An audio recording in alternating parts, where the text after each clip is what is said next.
Okay guys, so today is going to be exciting kasi try ko na finally yung Wayne Goss method of applying foundation. Yung powder muna bago foundation.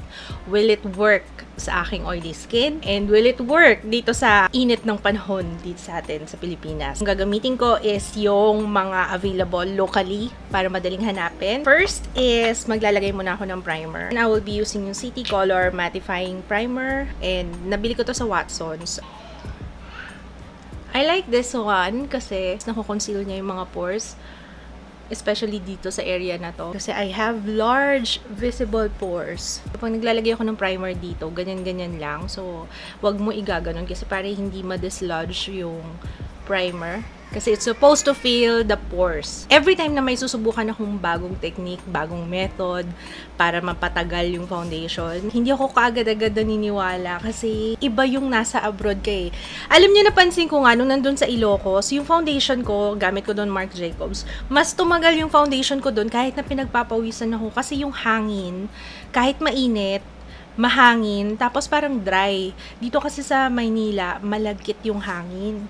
So, feeling ko, isa rin yun nakaka-apekto talaga sa performance ng foundation. Apply na natin yung powder. Yung Nichido Creamy Glow nga yung gagamitin ko. So, dapat yata brush. Okay. Ang dami ko nilagay. Pati mata ko nalagyan na, nakakaloka. Gusto nyo isang side lang yung lagyan natin para ma-compare? Isang side lang yung lagyan natin kaya. What do you guys think? O sige, side by side comparison tayo. Okay, so Infallible. Ayun ang gagamitin ko. Ang shade ko dito is Radiant Beige. Wow! Unang pag-apply pa lang, parang ang ganda kagad ng finish niya. Hindi ako gumamit ng brush. Si Wayne Goss, dun sa video, hindi siya gumamit ng brush. So, hindi na rin ako gagamit ng brush kasi baka maka-apekto yun eh. Hindi siya mukhang cakey and mas maganda yung finish niya, guys. O, tingnan nyo. Ang ganda oh. Although halatang naka-foundation ka, but kebs, okay lang sa akin yun. I-apply ko na siya on the other side. Alam niyo, mas matipid talaga, no? Pag daliri lang yung ginagamit, pagpupunda. Mas matipid talaga, oh. Isang pump lang para sa buong face. So, ayoko kasi nang ginagamit yung daliri kasi maghuhugas pa ako ng kamay after that. So, ayan siya, guys. Mas maganda talaga yung dito. Tsaka parang matte finish na siya. Unlike dito, meron pang lagkit-lagkit ng konti. Yung dito sa side na to makinis. Dito naman, na-emphasize yung whiteheads ko. Primer lang yung nilagay ko dito eh. Dito powder. And yung sa nose part dito, okay lang naman. Dito talaga, kitang-kita yung whiteheads. Hindi ko alam kung mas marami lang talaga yung whiteheads ko dito or what. Gusto ko itong hawakan kasi ang kinis niya. Okay, since I have oily skin, maglalagay tayo ng powder. Pero sa T-zone, powder ulit to set it. Hindi nyo na kailangan talaga maglagay ng powder dito dahil makinis na siya. Hindi siya ganun kalagkit. So, maglalagay ako ng konti. And so far, I'm happy talaga dito sa side na to. Can you see? Tatapusin ko muna yung the rest of my makeup and itetest natin to buong araw. So, wait lang. Okay, guys. Ayan na. Naku, hindi ko yata dala yung phone ko dito. Ayan na yung finished product. Guess what? Hindi siya nag-cake. Na-expect ko kanina magki-cake kasi nga syempre naglagay ka ng powder tapos maglalagay ka ng foundation. Walang bahid ng mukhang pagki-cake sa kanya. So far sa akin, okay to. Compare dito, actually mas pinaganda pa niya lalo yung foundation. Kasi dito sa side na to, parang hindi ganun ka-pack yung foundation. Hindi ganun ka ganda. Parang hindi ganun kakinis. Pero compare dito sa side na to, ang kinis tingnan. Let's see it up close. Ayan. Mas makinis tingnan tong side na to kaysa dito sa side na to. Agree? Diba, no? I'm hoping na maging okay sa akin to. Kasi yung L'Oreal Infallible, hindi siya ganun ka-okay para sa aking oily skin. Pero maganda yung coverage na. So, gusto ko pa rin bigyan ng chance itong foundation na to. Kasi okay siya eh. Okay yung coverage na. It might be too thick sa iba, pero sa akin okay siya. Dahil ako ay foundation girl. Pero if you have oily skin, syempre mas preferred ko yung Pro Matte. Pang buong araw na foundation, mas preferred ko yung Pro Matte kasi yun talaga pang oily skin yun. But this one is okay naman. But kaya nga naghahanap tayo ng ways para magamit natin yan kasi sayang. 11:08 AM and babalik ako mamaya if I have to update. Siguro dun sa labas para makita nyo rin on different lighting.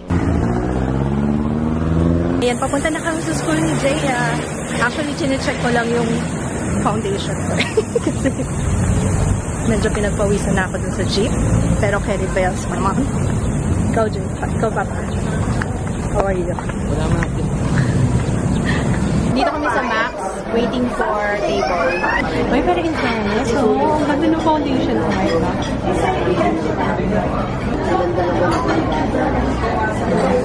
Love it. Parang okay yung powder muna, tsaka foundation, guys.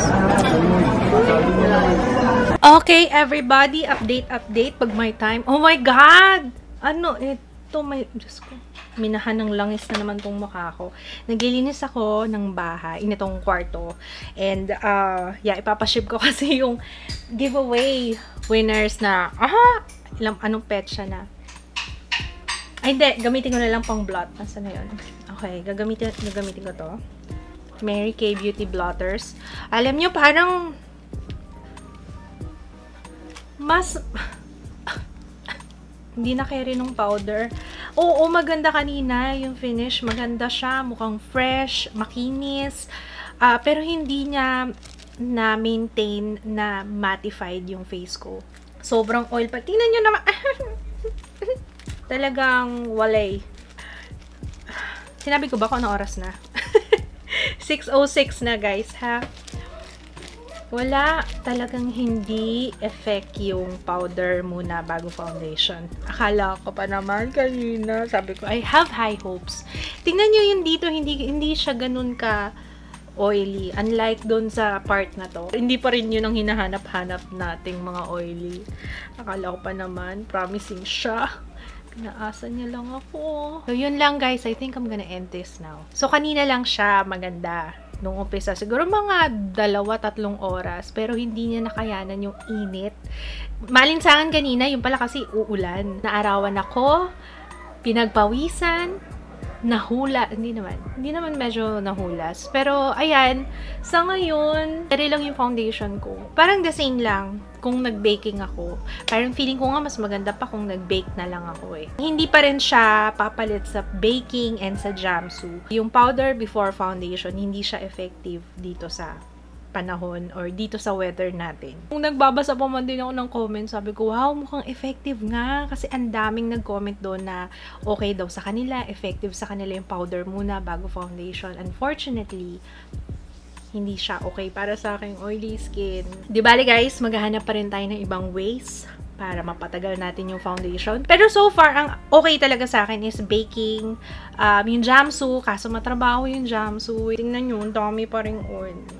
So, that's it. Tinest ko lang itong powder before foundation. Comment kayo sa baba, guys, kung meron pa kayong mga request na gusto nyong itry natin. I'm thinking of yung cold spray. Yun yung kasunod sa listahan ko eh, yung cold spray instead of Jamsu. So, let me know kung gusto niyo yun, okay? Maraming salamat sa panonood. And if you tried this, baka meron kasi akong ginawang mali dito sa Wayne Goss method. Sa kanya ba talaga galing? Pero I think so. Ayun. Kung meron akong ginawang mali or meron akong na-skip na step para mag-work siya, comment kayo sa baba, okay? And kung nasubukan nyo na rin to, share your thoughts. Yun lang. Maraming salamat sa panonood, guys. See you again on my next video. Bye!